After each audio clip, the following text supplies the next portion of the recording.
I wanted to just give, for the record of tonight's conversation, a brief background on who exactly I am and what gives me such authority to speak this way.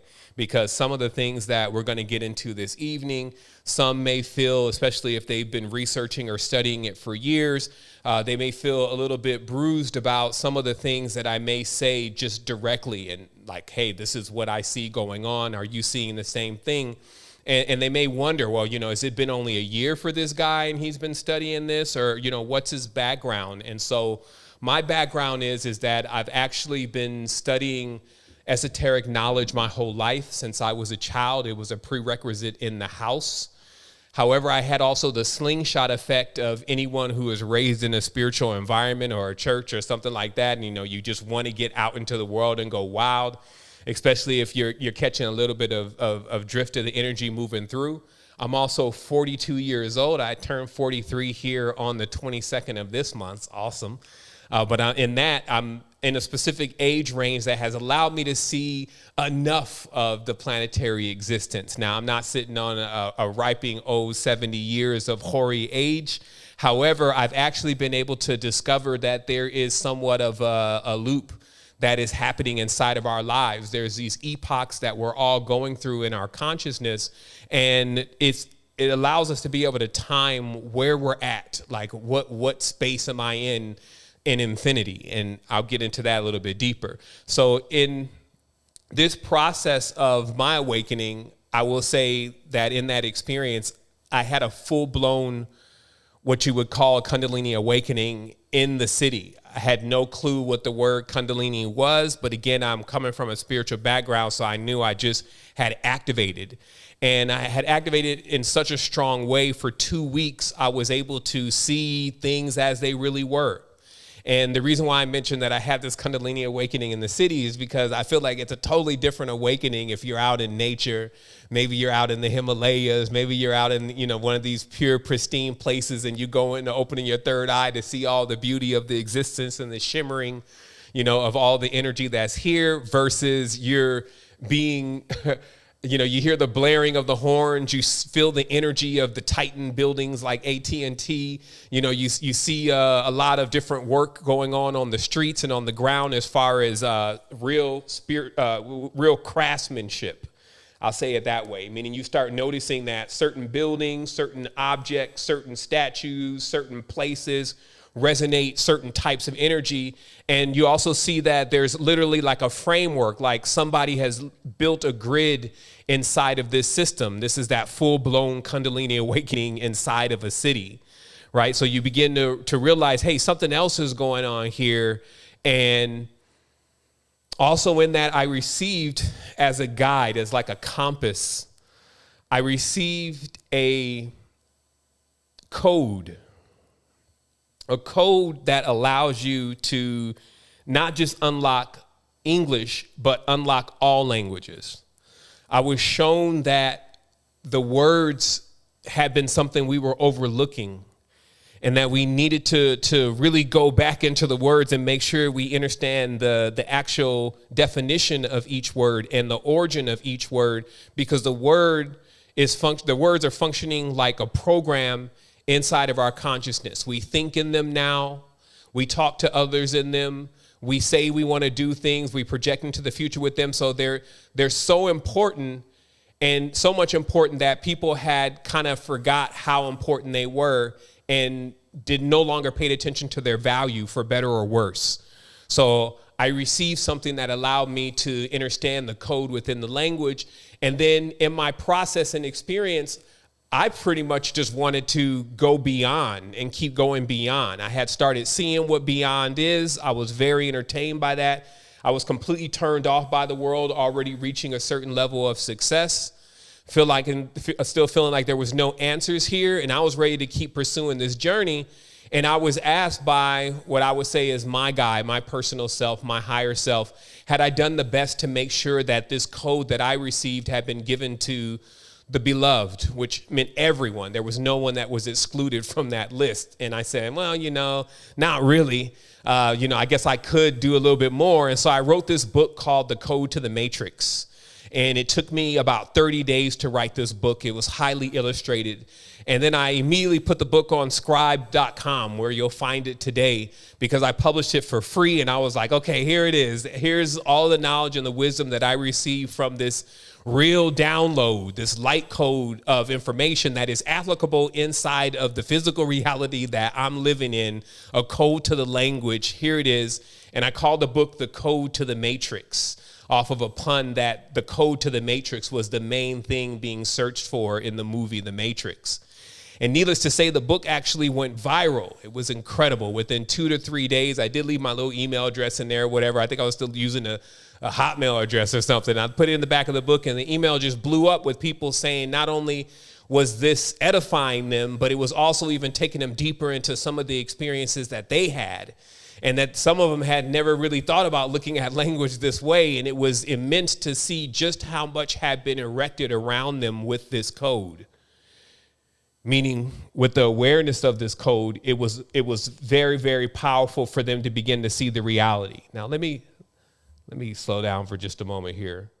So I'm gonna keep going with this. So in this process, though, since I had a vast, or I would say a wide array of spiritual knowledge when I was going through this experience of the Kundalini awakening. I had some dogmatic knowledge, just the Bible, church, Islam, the Quran, these kind of structures. I had also had the opportunity to read a few other spiritual books also, even in that time, that weren't in regular circulation. One of those books was the Cityopigrapha, which is actually, I think it's about 66 other books that were supposed to be added to the Bible. And of course, the Apocrypha, which are the 12 other books. And I had even seen the Key to Solomon. I seen a lot of Eliphaz Levi works, the Doctrines and Rituals of Transcendental Magic. So I had read quite a few books already. And before I had the experience, and it was interesting because the experience itself, I can't say I could make heads or tails of the Kundalini awakening based on the occult experience I had so far. Meaning the church talked nothing about Kundalini because it was under another name inside the church. And also many of the ancient books, they didn't really refer to Kundalini either because it was also under another name. So let's say some of those other names are like in church, it was like the Shekinah, it was the Holy Ghost.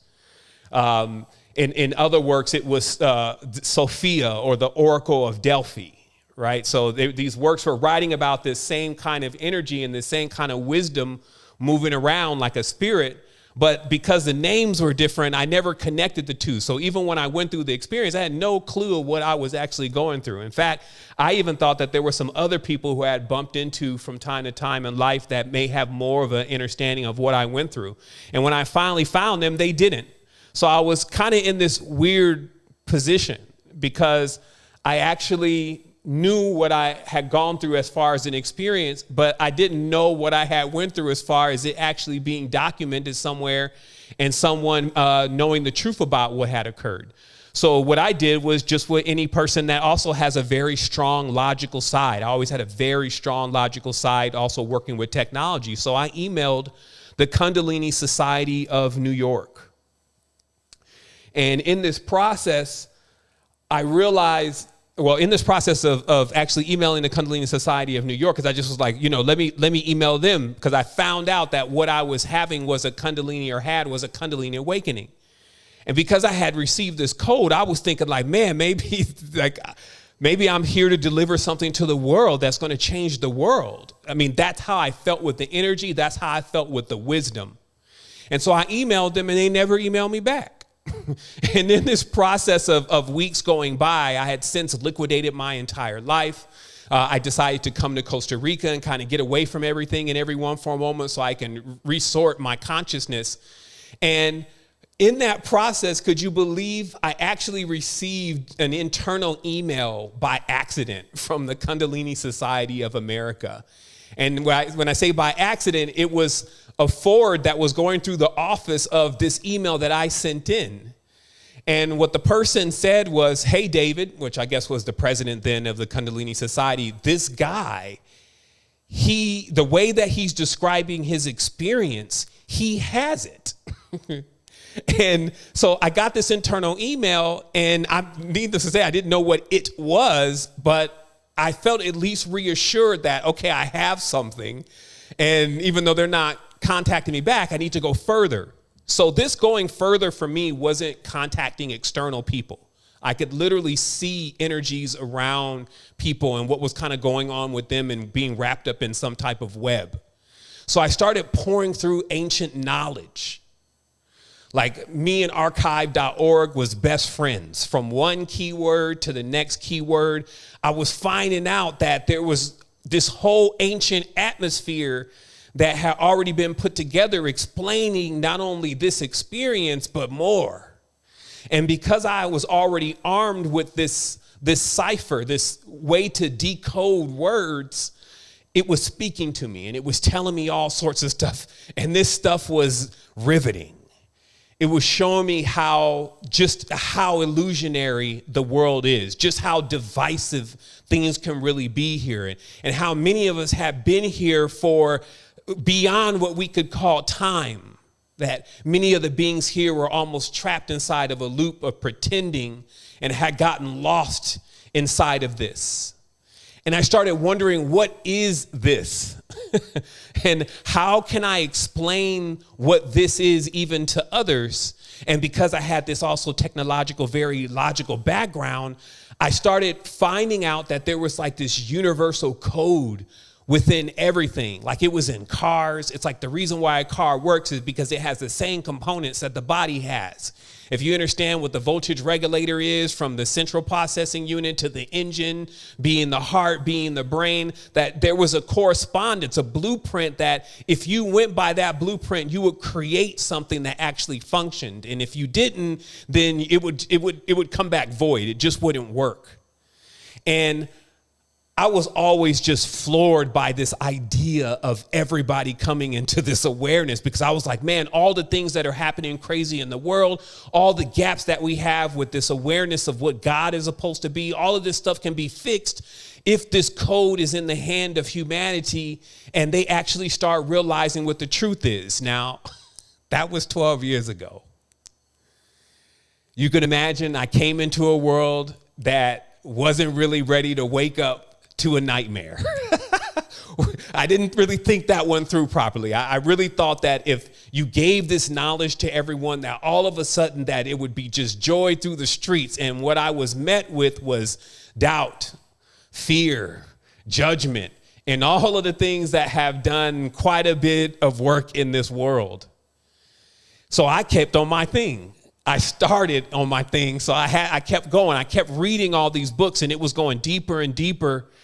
And then at a certain point, my eyes were even open further. And I said, you know what we need to do? We need to put some of this in action. And we went into action. We created Secret Energy, which is a social media network, an ecosystem that allows beings from all over the world to come into the experience to connect with themselves. The term is understand. Understand yourself. There was some understanding, folks. They seemed to not really get to it. We even had them overstanding. They even seemed to go a little bit too far with that. So this understanding was something where it was like, look, if my eyes close, yours don't. All the stuff that's going on here in the world, you're still experiencing personally. And because of that, to have the opportunity to actually change yourself once in an infinity, which is be all that you need, would be like a gift that you never could put a value on. And I have personally received this gift. And at any moment when you catch me, I'm constantly giving this gift.